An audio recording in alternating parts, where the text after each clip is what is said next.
Hey everyone, welcome. I'm going to get started right around 1 o'clock. It's a little bit earlier than that right now, so we'll wait for a few more people to join us. Thanks for being here.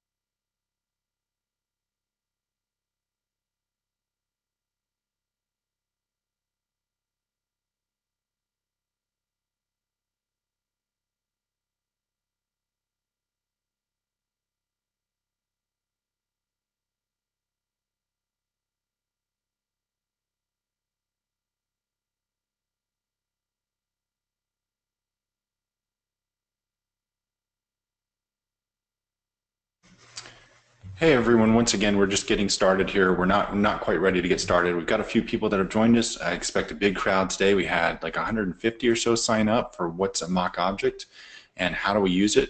So I'm looking forward to this. I'm excited about this particular webinar.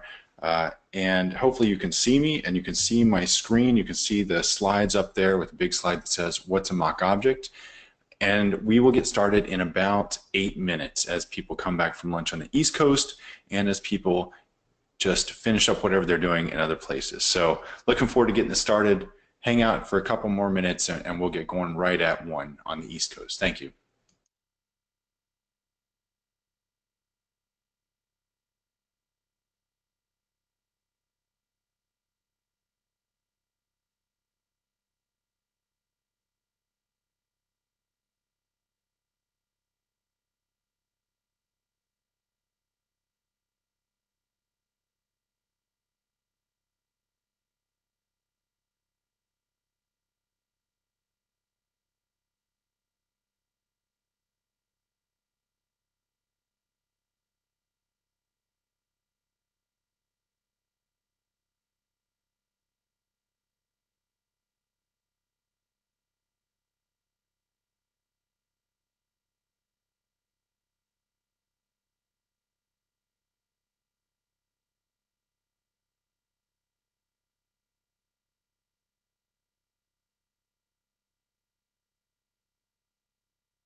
Once again, if you're just joining us, it's about 4 minutes until 1 here on the East Coast, about 6 minutes actually till 1. I see about 20 people on the line here right at 1 East Coast time. I appreciate everybody being here. I'm excited about this particular presentation. I've put some work into it, and I think it's going to be enlightening and fun today. So once again, we'll get started right around 1 East Coast time. Thank you.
All right, we got about 3 more minutes to go here. I want to wait right up until time for folks to join us. I don't want to get started too early. There's a lot of material here that I want to go through today, and I don't want anybody to miss any. I appreciate everybody being here so far. It looks like we got about 20 or so. I'm expecting quite a bit more. Like I said, registration for this was pretty solid. We had about 150 registers, so I want to get as many people on here as possible before we get started. Once again, I'm Paul Merrill. I'm looking forward to doing this presentation today and a walkthrough on mock objects. I'm going to kind of get into two different things once we get started. One will be mock objects the way that test-driven development uses it for unit testing, and we will get into code. And then the second one will be we're actually going to dig into how to use mocks with APIs and writing tests before the actual system under test is there. So this should be a lot of fun. Look forward to getting started here. So hang out for just a couple more minutes and we will get going. Thank you so much.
All right, well, let's get going. Welcome, everybody. I'm glad to have you here. I am Paul Merrill from Beaufort Fairmont Automated Testing Services. Happy to have you here today. Today, we're going to talk about mock objects, what they are, and how we use them. So once again, my name is Paul Merrill. I've got my Twitter address there. Beaufort Fairmont, a little bit about us and what we do. Beaufort Fairmont is my company. I'm a consultant for it, a principal software engineer in test at Beaufort Fairmont. We help companies with test automation, and we do that through 3 different ways: training, consulting, and managed services, or basically having us do some of the work on your test automation. So if you need those things, if you want to chat about test automation, hit me up. Twitter's a great way to get a hold of me, and we've also got our number. I've got our number down there on each slide as well. So a couple of points of business as we get started here.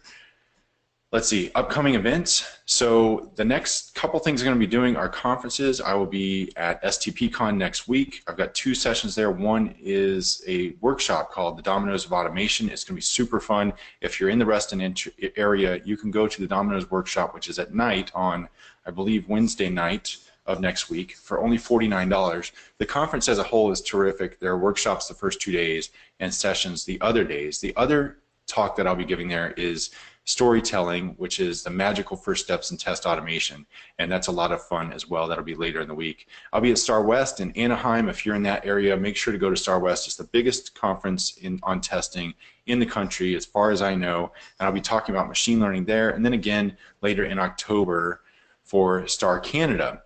A couple of other things here. I want to talk about our next webinar, and I am really excited about this. The first time I've had a guest speaker for one of these. Angie Jones is going to be joining us, and she will be talking applying the pillars of object-oriented programming to test automation design, and that'll be October the 12th at 1 p.m. Find us the same way you found this. If you got an email, you'll get another email as long as you didn't unsubscribe. Otherwise, ping me or go to beaufortfairmont.com/webinars to sign up. And I look forward to having you there. I look forward to seeing that one as well. Angie is terrific. She's currently keynoting a couple of testing conferences, one in New Zealand, and she just did another one, I believe, in Tennessee last week. And she is just a rock star as far as test automation goes and a good friend. So I look forward to seeing her there. And with that, let's get going. So what's a mock object and how do I use it? Well, let's talk a little bit about it, and then we're going to drill down into code. Now, if you don't like coding, this is probably not the session for you. You may want to drop out after we go through some of the conceptual stuff here very quickly to begin with. But let's get started. The idea of a mock is relatively simple. It's the idea that we have some type of client, we have some type of server, and between those two, we have interactions of some kind. And many times the client is calling into the server for something or getting information back from the server. If we were interested in mocking out that server, and I'm using server as a very abstract kind of concept and client as a very abstract kind of concept right now, but if we wanted to fake out what the server did, for instance, if we didn't have the availability of the server, or if we didn't have access to the server, or if we didn't want to deal with all there is to deal with setting up that server, we could mock it out.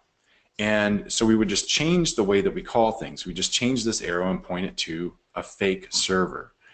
Now, another way to think about this, or another way to implement it, would be to provide some type of switching station in between. And I'm calling that here an interface. And this is this long rectangle in the middle of your slide here. And that client could call into either the server or the mock server, depending on some set of conditions. And those conditions could be several different things. It could be, for instance, that we've deployed only to test, to our test environments. And so during a configuration for test, maybe all we do is that our client calls into this mock server, right? So maybe for whatever reason, we only want to test the functionality of that client, whatever that client is. For instance, maybe it's the UI of a browser, and we only want to test the UI part and none of the stuff behind it. So we could mock out that server in our test environment and get a lot of feedback from that. For instance, if the server wasn't available yet, if development hadn't created it, maybe we mock it out, pretend like it's there, return what we think should be right, and we can test the client side first. Another way to think about this would be that in production, you probably don't want to deploy your mock services or your mock server.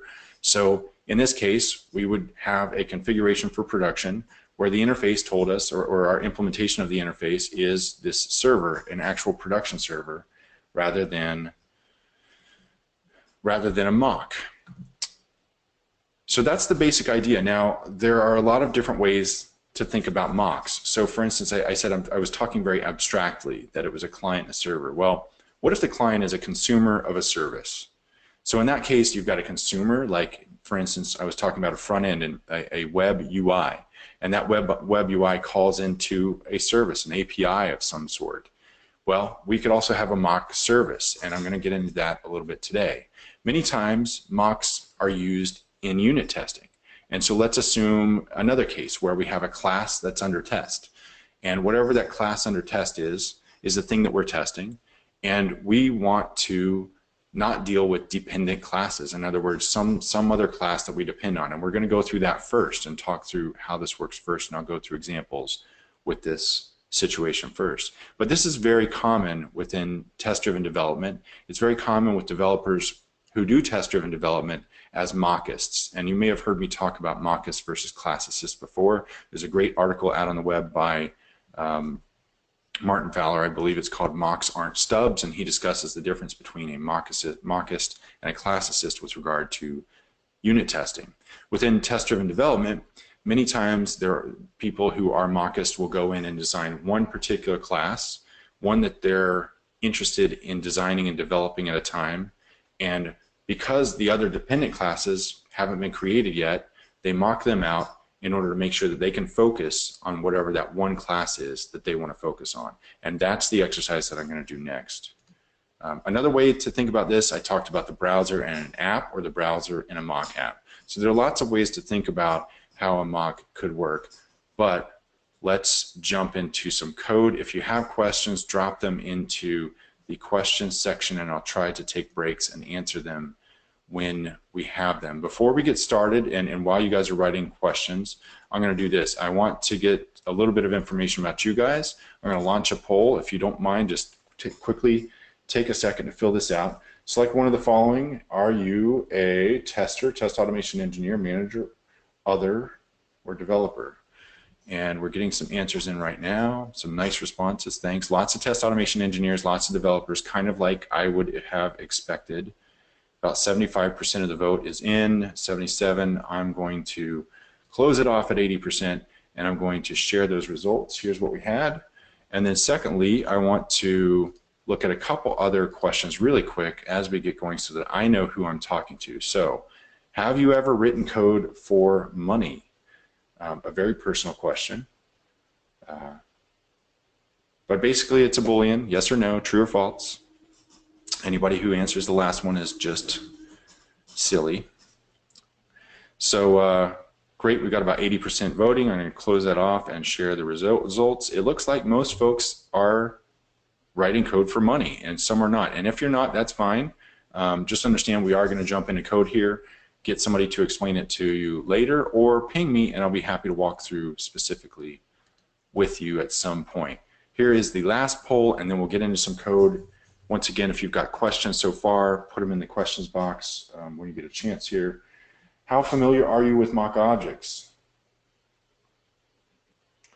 And let's see what these responses look like. We've got about 60% voting, 70, 75%, 81%, yes, we crossed the 80 threshold, 86, you guys are great. I'm going to close the poll and share the results. It looks like most folks have some or little, let's see, none or little experience, which is great because we're going to talk about what is a mock. This is the perfect place to be. And if you're an expert and you're here just for the jokes, that's cool too, but I'm not a comedian. I'll do my best, but that's not promising a lot.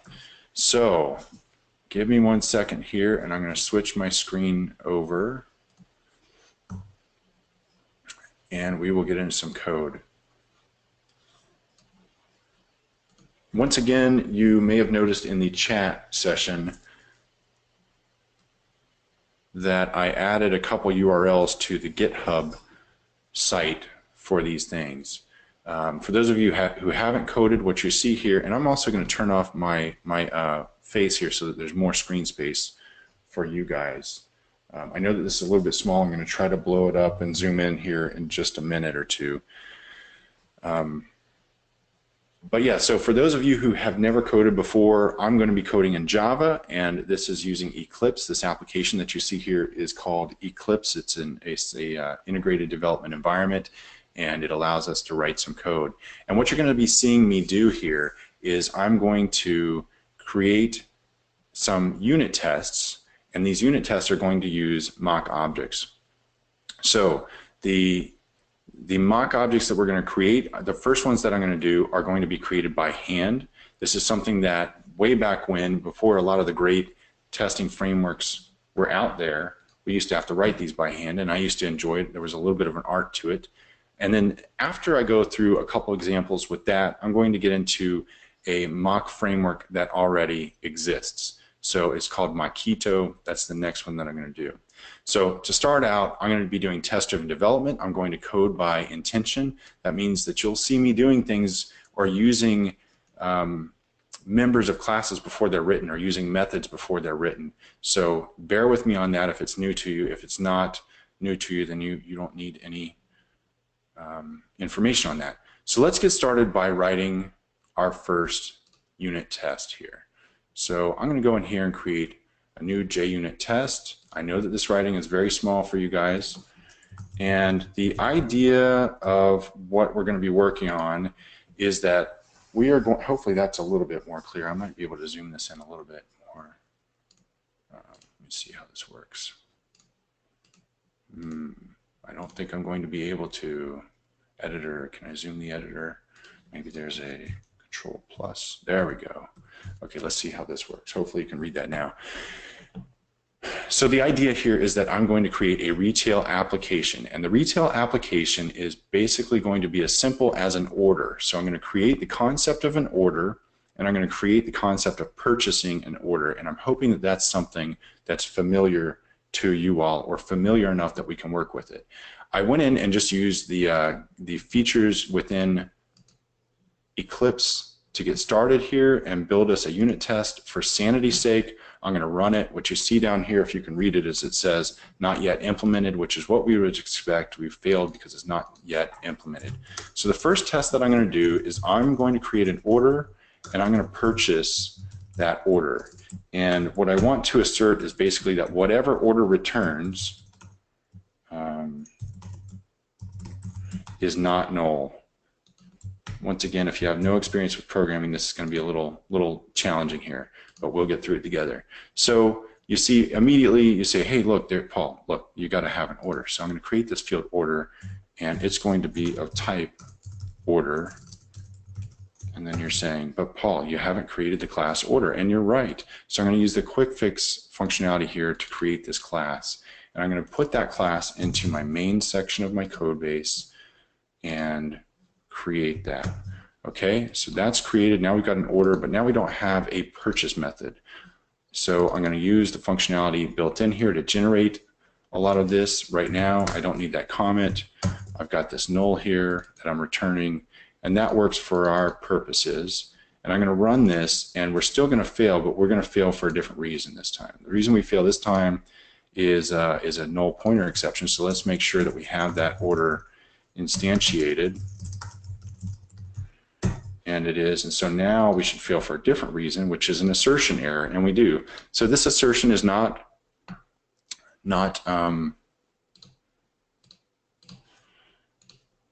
passing right now, and that's because inside our purchase method, we're not returning anything. So let's return something, and what I would like to do is I'd like to have our purchase return a receipt. Okay, so you purchase something, you get a receipt. So hopefully that's something that's familiar to you all. And we're going to make sure that that return type is a receipt. And you say, Paul, we haven't created this object yet. And I say, you're exactly right. But remember, I'm coding by intention. So I'm going to create an interface called a receipt.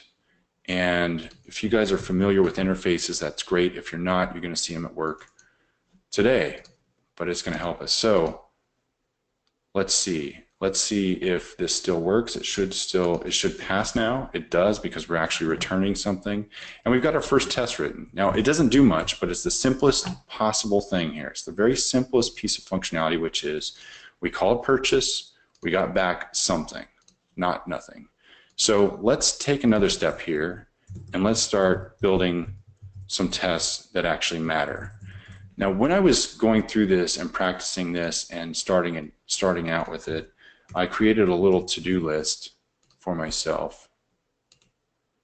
And let's see if I can zoom in a little bit here. There we go. And my to-do list is just that I want to be able to give this thing an SKU. So an SKU is, I guess, a stock keeping unit, if I remember my point of sale. So we've got a stock keeping unit that we want to be able to give to this purchase so that we purchase the right item. So let's do that as the very first piece of building out an order.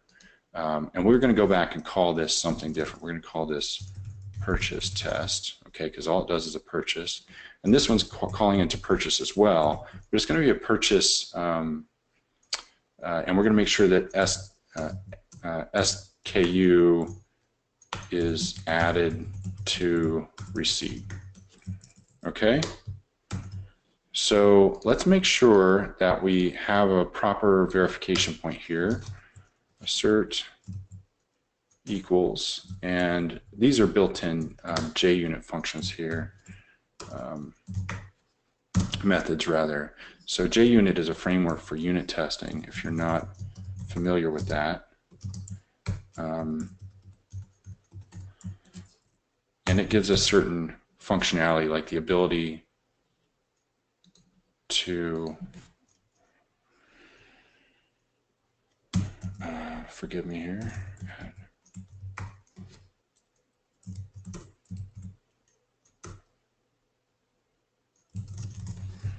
Okay.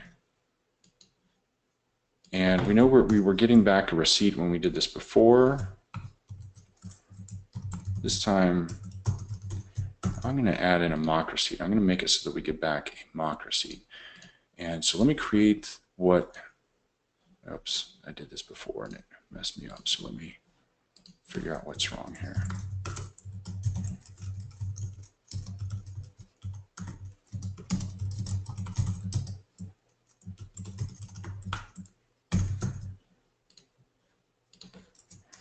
And I have to write a little bit of code here. I'd like to take it step by step, but I don't know if it's going to let me.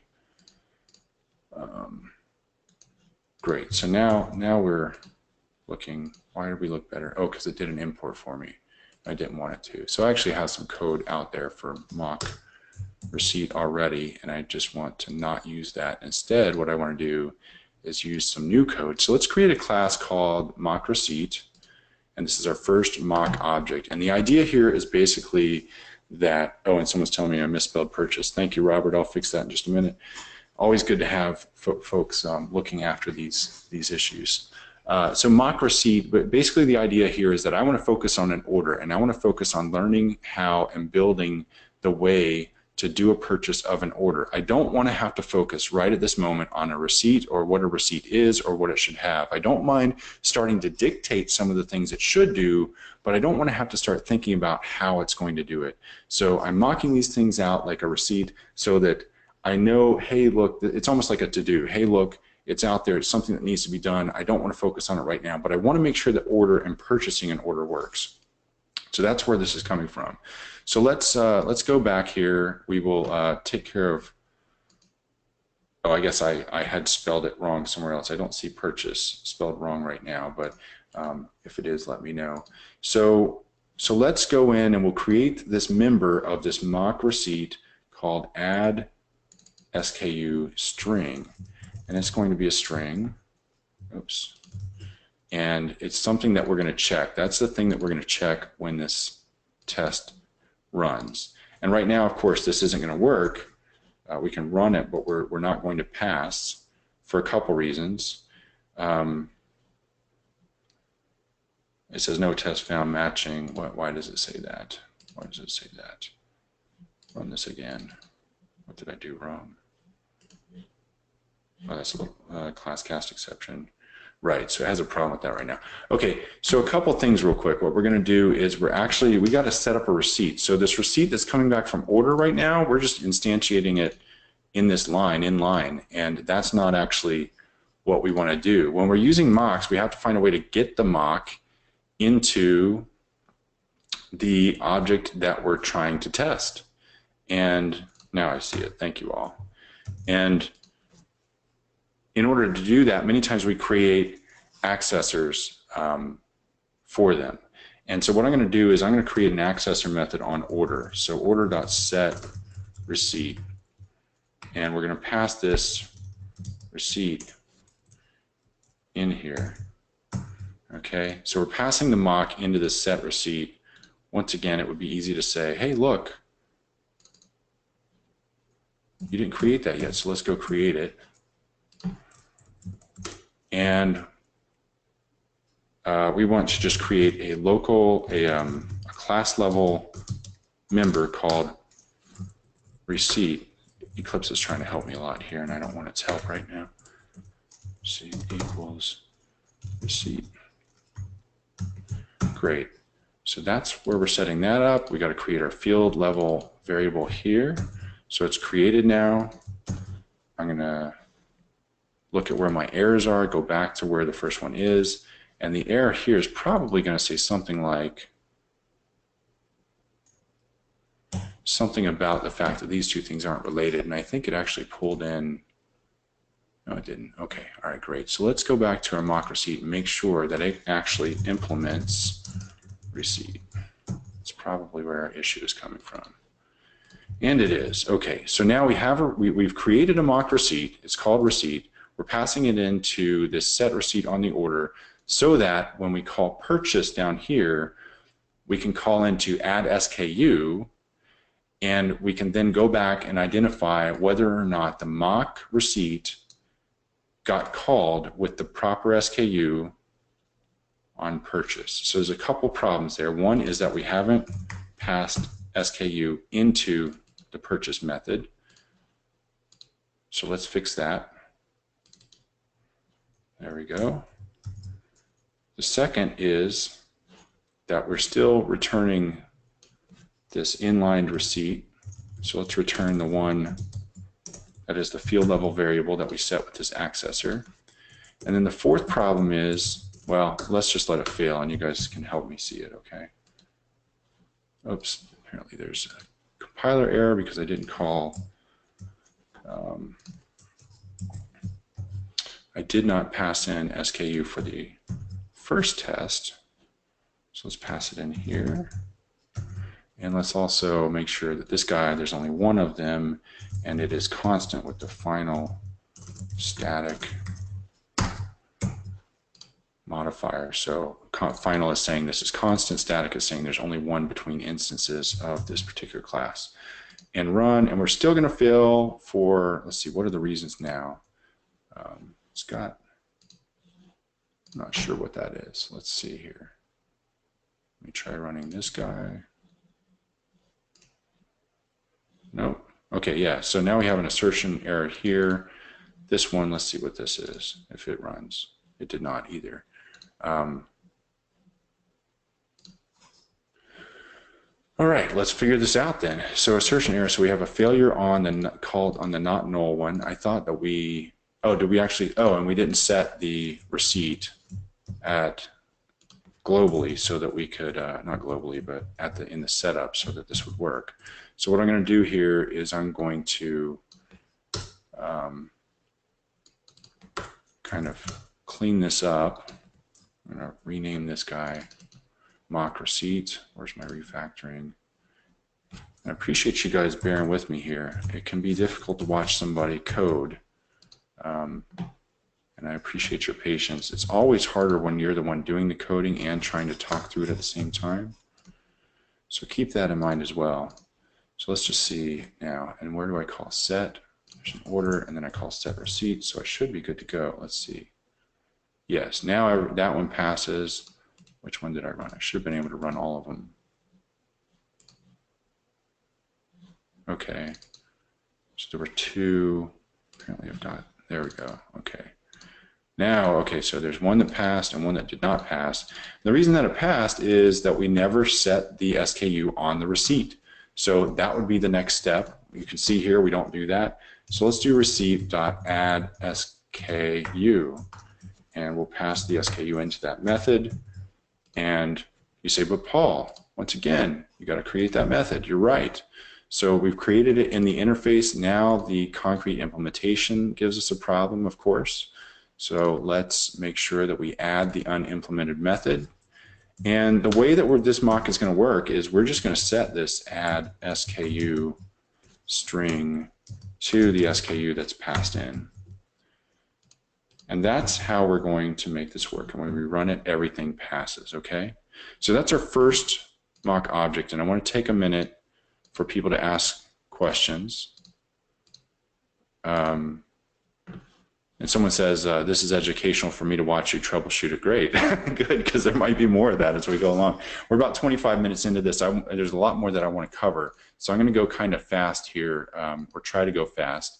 And I may not be able to cover everything I want, but if I don't, I'm recording this right now, and I'll make sure that it's available to you all in a couple of business days. And I'll add something either on a blog or a secondary video or something if we don't get through it all. But the idea here is that this mock receipt does everything that a normal receipt would do. It has an add SKU, except we haven't implemented what that means for a receipt. All we've done is say that a receipt should have an add SKU. That's what we said in this interface called receipt, right? The mock, on the other hand, is there in order to work around some problems. Like we need to verify that we actually set the SKU on a receipt. And the way that we're going to do that is by a side effect. So we created a public member called add SKU string that we set when this add SKU implementation gets called.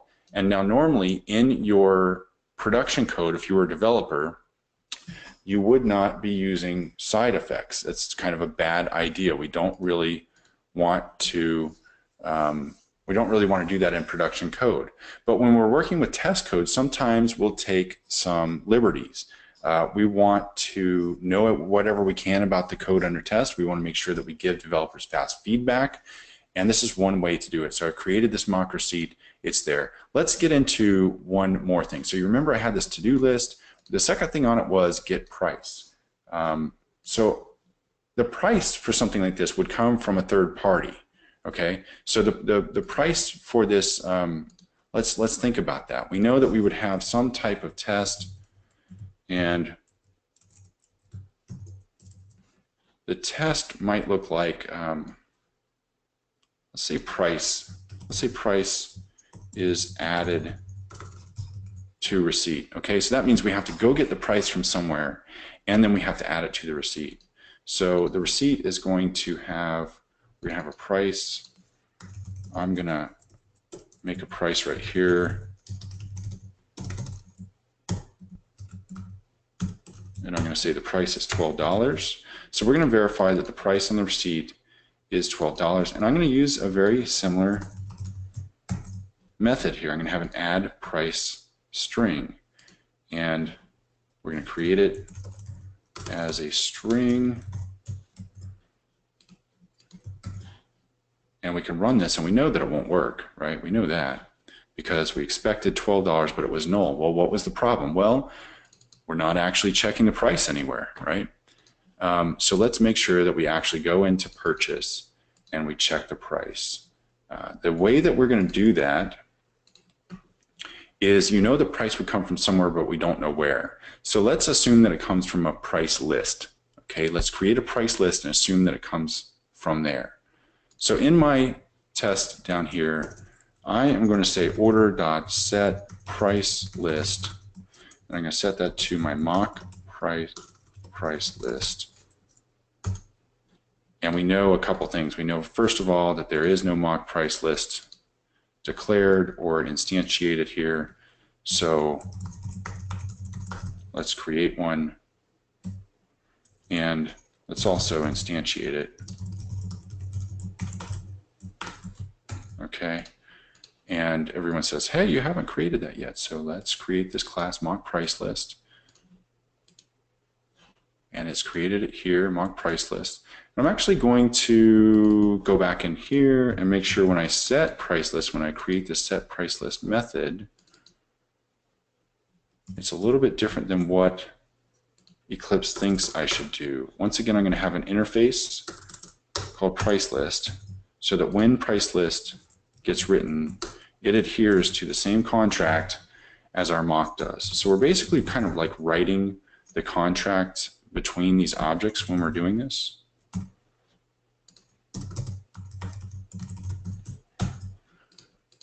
And a couple of issues here. We don't have a price list. I'm going to create one.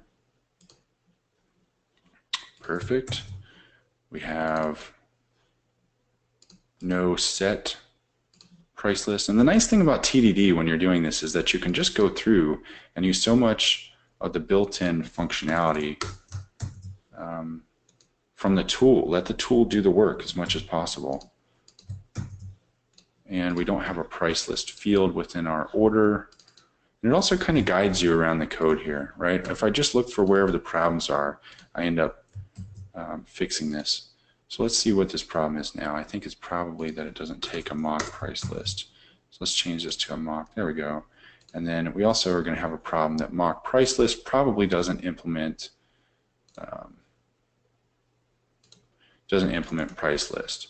And there we go. It did it for us there. So now we've got all those errors fixed. And let's see if it works. I have a feeling it won't, because I don't think we've actually done any work yet. All we've done is set up a bunch of mocks. Anybody can do that, right? So it ran, and we've got this. It says we expected $12 for the price, but the receipt did not have the price set, and that, of course, is because we never did it. So if we go look at the purchase, probably what we're going to do is we'll do receipt dot add price, and we'll add in a price here. And once again, none of that has been created yet, so let's create a price as a local variable, and it's going to be a string. And the way that we get it is we're going to get it from our price list dot get price with an SKU. We're going to pass in an SKU and get back a price. So this method we need to create in the interface, and once we do that and save it, it's going to say, hey, your mock price list doesn't have one, and we say, great, implement it for me. And now it's implemented, except I want to be smart about this and not go back and do steps. So we're going to have a get price return, and that's going to be a public member, and we're going to use side effect on this as well. So we're going to have a field, a public field called get price return, and it's a string. We're going to use that in just a minute. And we're also going to have a get price SKU. Well, you could do something like have a get price SKU and set it to this SKU right here, and that way you could check what SKU got passed in. So that'd be pretty cool if you wanted to verify what gets passed in there. But right now we're just going to make sure that we return the price. So let's go back to add price, make sure that we have this on our receipt, and we need to fix our mock receipt to have an add price. We want to make sure that that gets called too. So let's make sure that we have a add price gets called. We set that to true. Or we could do, well, actually I guess what I had done was an add price string, so we checked the parameter that went in here. That's what we wanted to do, right? And let's just see where we are. Still not quite there yet. And in our order, we need to call add price to the receipt, which we do. We get price. We haven't set that up yet in our price list. So mock price list, what we need to do is have it, where was this? Get price. Didn't we have a get price return? I believe we did, but I think I have to cast to get it. Saw a really nice comment in the questions there, someone suggesting ways that we can make this better, and I always love those suggestions. So if you have thoughts, comments, or complaints about webinars, about how I approach this, I'd love to hear it. There we go. Now let's see if this thing runs. Boom. Green. Love some green. Love some green. So let's walk through this really quick, and then we're going to jump into some other fun stuff. I'll walk through Mockito really quickly, and then we will jump into some API testing with mock APIs to help you write your test cases before the code is actually written. And I'm going to run all of these tests really quick, see if I can run them all here. Oh, I've got a null pointer exception. So the null pointer exceptions are coming because we didn't set the price list up for everyone. So let's make sure that it's set up for every one of these tests. And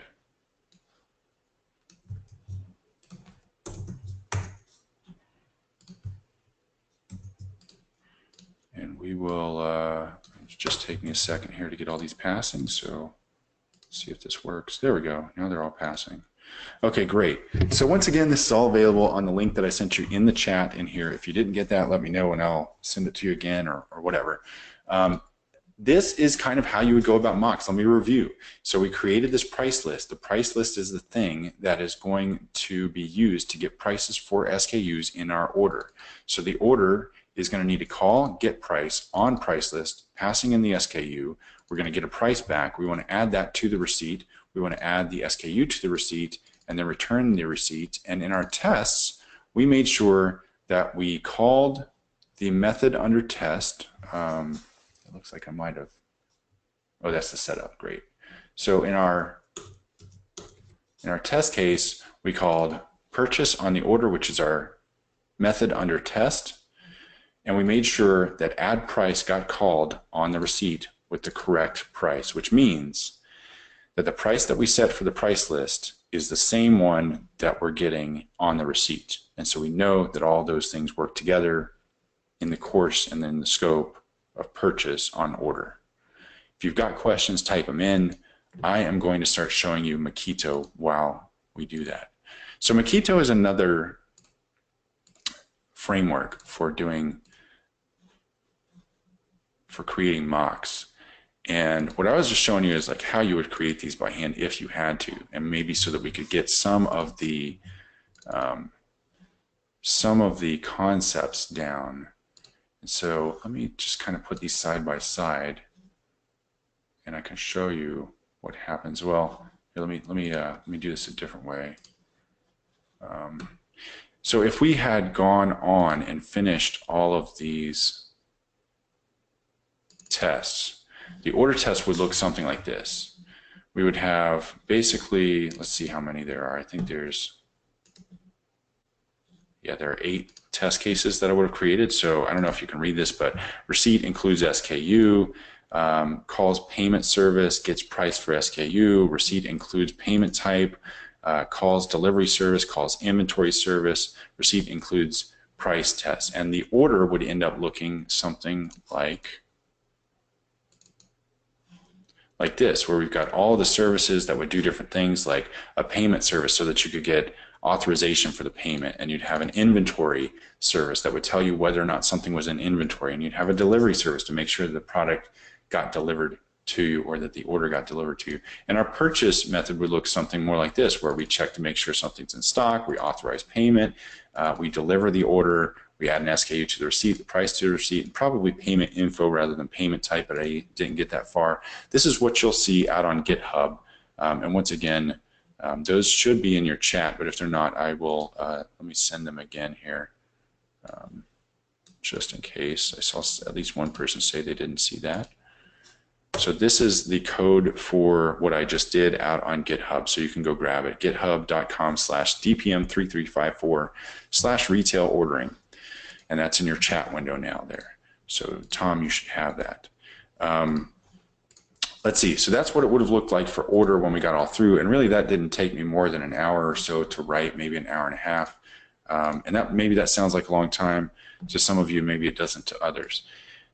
Here is what the order test would end up looking like, and what I want to do is kind of go through the setup on this, and then I want to pull up the version for Mockito.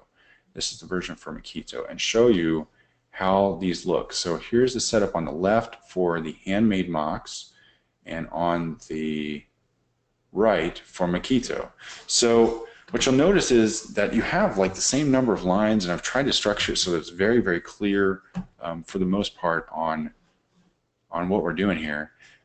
You'd create a mock receipt. The way that you do that in Mockito is with a method called mock, and you pass in the interface that you want to mock out. In fact, you could pass a concrete implementation of that as well, I believe, but I don't remember. And I didn't try it in this because I was using all interfaces. So not much would change with set. We set receipt the same way, right? We still got to pass in that mock. You could create a mock for the payment service class instead of writing your own class. And then you need to make sure of a couple things. What we did with payment service was I had an authorized method, and I wanted to make sure that it returned something so that we could kind of run through and create order as best we could. And the thing that it was going to return was a string called confirmed with a dot afterwards. And so the way that we do that with Mockito is we say this built-in method called when. We say when the method authorize is called on this mock payment service. And when authorize is called with any payment info class as a parameter, then return confirmed. Got it? You can look at this on GitHub, remember, so I'm not just stranding you there on that. Let's look at price list and the way that that's set up with Mockito. So the way that we were doing it before, we had this price list, we had a get return price, and this is the thing that when we called get price, it would return, and we set it up to return $12. The way that we do that within price list is we call the method when. We say that when we're calling get price, with this case what we're doing is any string. So if any string is passed in the parameter, what will be returned is $12, right? So that's how you go through each one of them. The tests end up looking a little bit differently. You don't use a search quite as much because there's some built-in functionality into Mockito to check when mocks are called, and many times that's the thing that you want to verify. So for instance, in our receipt includes SKU test, instead of using assert equals, what we do is we use a verify method. We pass in the actual receipt that we get back from the purchase, and then we're going to make sure that it is called exactly one time. If it's called 0 times, we fail. If it's called 3 times, we fail. And then we also want to make sure that when it's called, the method that's called is add SKU, and the SKU is the thing that's passed in. So it'll verify all of that with that call. Once again, that's on GitHub. If you have questions, let me know in the questions section, and I am going to jump over to some other fun stuff. Let me take us back to the slides very briefly.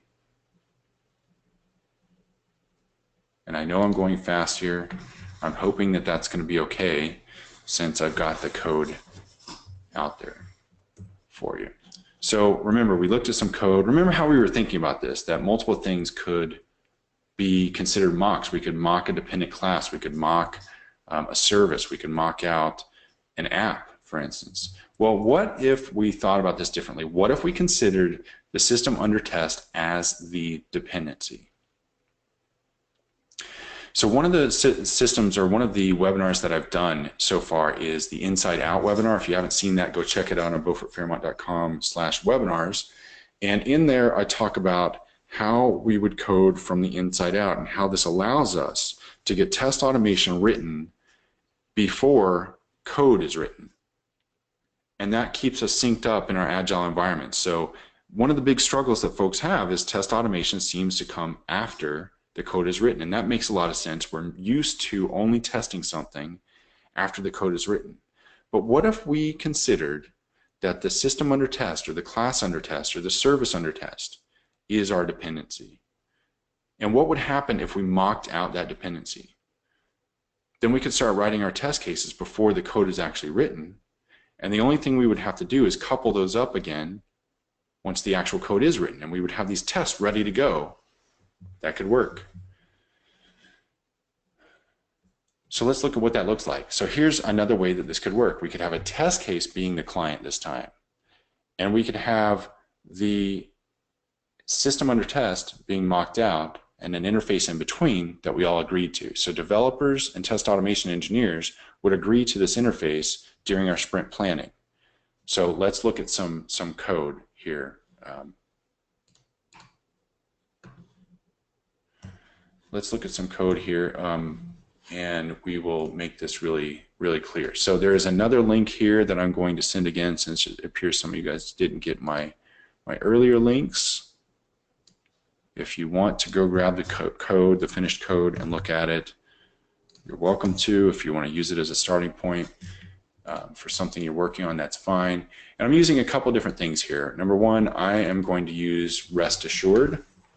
If you're not familiar with Rest Assured, it is a library that you can use within Java, and I'm sure other languages as well. And then secondly, I'm going to use a tool for mocking out an API. So what I'm saying here is that basically the idea is we've got a sprint coming along.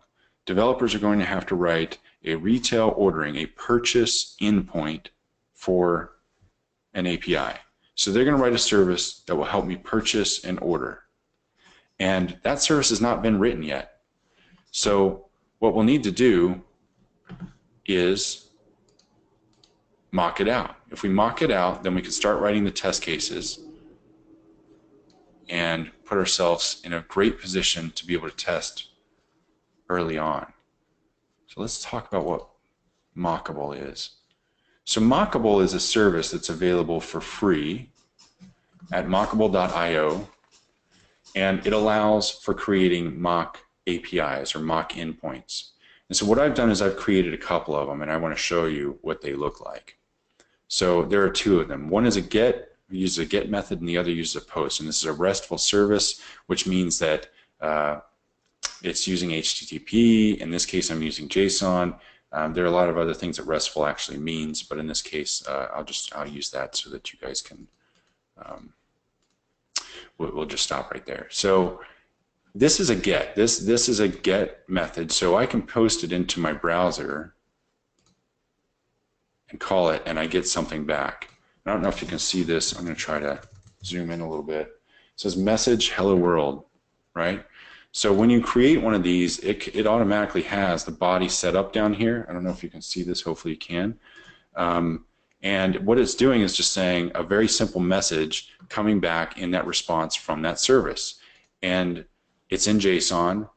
And so this is how it works, right? We're going to give back a 200. You could do this in a lot of different ways. You can pay for dynamic responses, which is pretty cool. But it just took me a minute to set this up. I mean, literally like maybe 3 minutes all total, but it was so fast to set that up to get something basic going. Now, you may want to do more, and we're going to do more with what we're doing. So let's say that I wanted to actually do a purchase, and I want to mock out that purchase of an order. So that's going to be a post because I'm going to give it some information. We're going to have an endpoint created that's called purchase in this case. Maybe it's fancier for you and your environment or whatever. We're going to return a 200, make sure that we're set to JSON, and this is what the body is now going to look like. So we have a receipt. It has things that are familiar to us from the last project. We've got a description, an SKU, a payment type, and a price. So let's get into that a little bit. What I've done is use Rest Assured to call into that. And Rest Assured is pretty easy to set up. It took me just a couple, I don't know, maybe 10 minutes to figure out and set up and start using. Not hard at all. I've gone ahead and added in some URLs that I wanted to use. Mockable base URL is this one that we just talked about. That's the base URL right there. I tried out MockLab, which is a similar service from WireMock, and I did not get it to work as fast, but that's another option. Then I also created the actual staging, it's testing and staging environment URLs so that you can see these would be easy to change. In fact, you could change them by dependency injection, you could change them by property files, you could change them with environmental configuration or properties or something along those lines, so that when you ran these tests, if you ran it in a test context, it would call the right URL. If you ran it in a staging context, it'd call the right URL, those types of things. Or if you're calling it from a test environment, maybe you mock these out. So the first test case that I did was that receipt exists in test. So what Rest Assured gives you is a method called post. So we said this is using the post HTTP method. I'm going to call into the base URL purchase URL, and it kind of uses the given then when BDD style methods here. I'm going to check the body for something called receipt and make sure that it's not a null value. So let's run this. And it takes longer than a unit test, right? Because it's actually calling out over the wire. It's actually going to that service and running it. Now, one thing we can also see here is we can go back to the console and we can look at this request inspector, and it'll show us the last time we called. And you can see down here post purchase, and once again, maybe this is too small to see, so I'll try to zoom in. But this post purchase 200 is on this URL down here. Still a little small, isn't it? Let's see how we can make that look. There we go. And you can see over on the right, well, if it were a little smaller, you could see on the right that it was called a few seconds ago. Okay, so we've got information that we can actually use to determine whether or not we called the right thing. We can use it as a test case. Pretty helpful stuff there. So I'm going to run this first one, I just ran that first one and it passed. The second one that I created was, okay, let's go in and make sure that some of the data is right, that the SKU is what I believe it should be. So if I pass in this parameter, then I should get back the SKU for this. So you can use dot notation to drill into that JSON format that we were talking about. So it was receipt was a top level object, a nested object was SKU, and then you've got a value for that SKU. I don't have dynamic responses set up on here, so you don't necessarily, just because I set a parameter doesn't mean that I'm going to get that specific thing back, but it is an option for their service. And I don't get paid by Mockable. I don't have any relationship with them whatsoever, except that they've got one of my tweets up on the front page. That's it. And that just, I guess they just did that. So that test case ran. The next one that I was going to do is look at SKU and payment type and make sure that we end up with this price. So this would be more of a real integration kind of test here.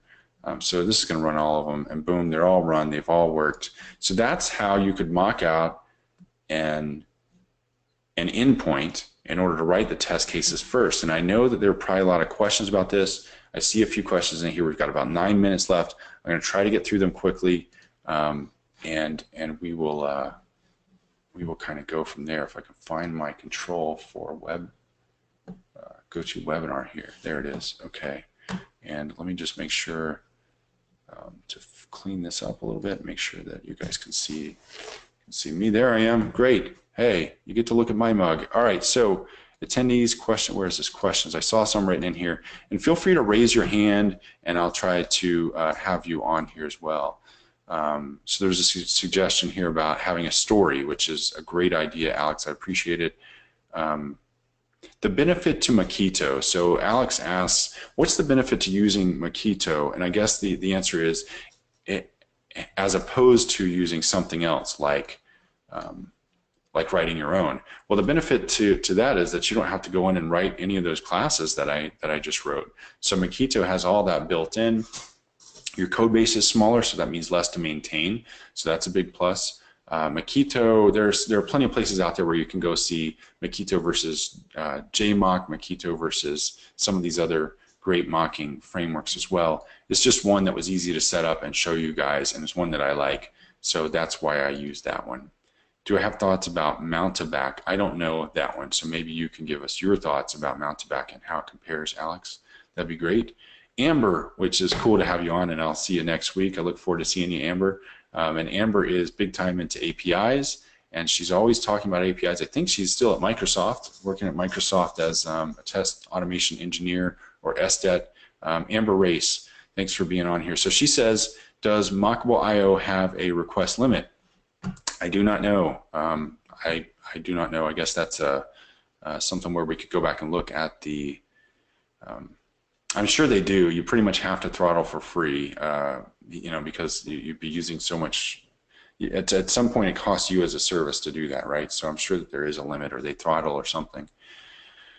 Carrie asks, was the use of given and then part of regular JUnit syntax or a separate framework? That's a really great question. So this given, when, then, those are all methods that are coming from Mockito. So the way that Mockito set up their libraries in this rest assured library right here, rest assured class, is they decided to go with BDD style. So that's there. Now I'm sure that there are unit testing frameworks out there and BDD frameworks where you can use these for things when you're not using mock objects, when you don't need Mockito. So maybe you can do some exploring and get back to us on what else is there. Oh, and Amber's at Big Fish Games. I apologize. I think she used to be at Microsoft at some point, but she's at Big Fish Games, which is a pretty cool place. They've got some good stuff out there. Fair use throttled according to the website. Thank you, Amber. So so fair use throttling, and like I said, usually we have to have some kind of throttling on those.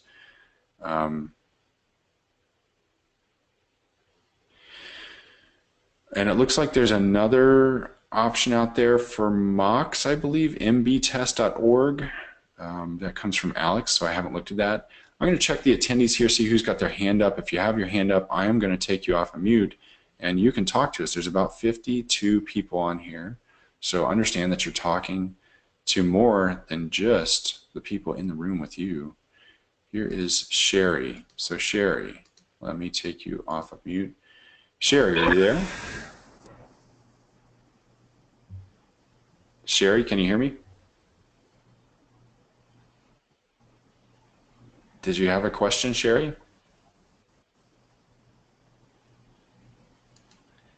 All right, don't hear anything from Sherry, so I'm going to put her back on mute and assume that the hand up for Sherry was just a mistake or something. Sherry, if you do have other questions, feel free to type them into the questions section here. We've got another one here. Okay, so Craig mentions that in the C# world, the mock, M-O-Q, mock library is similar to Mockito.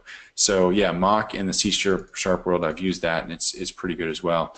Once again, we're coming up on our time here. I'm always happy to chat, always happy to talk through what your challenges are.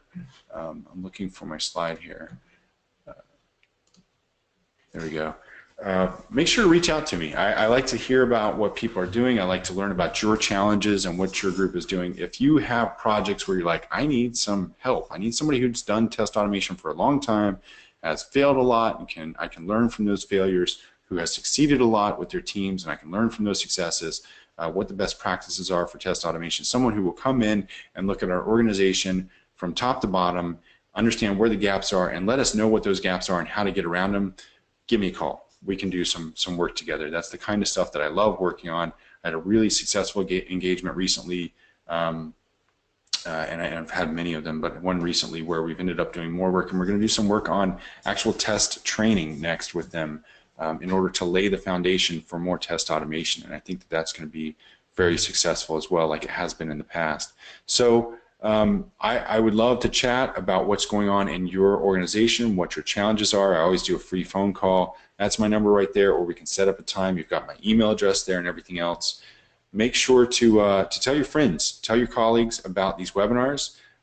Let me know what I can do to make them better. If there are things about the webinar that you could see improving, if there are problems with it, I'm open to hearing those, provided you're constructive.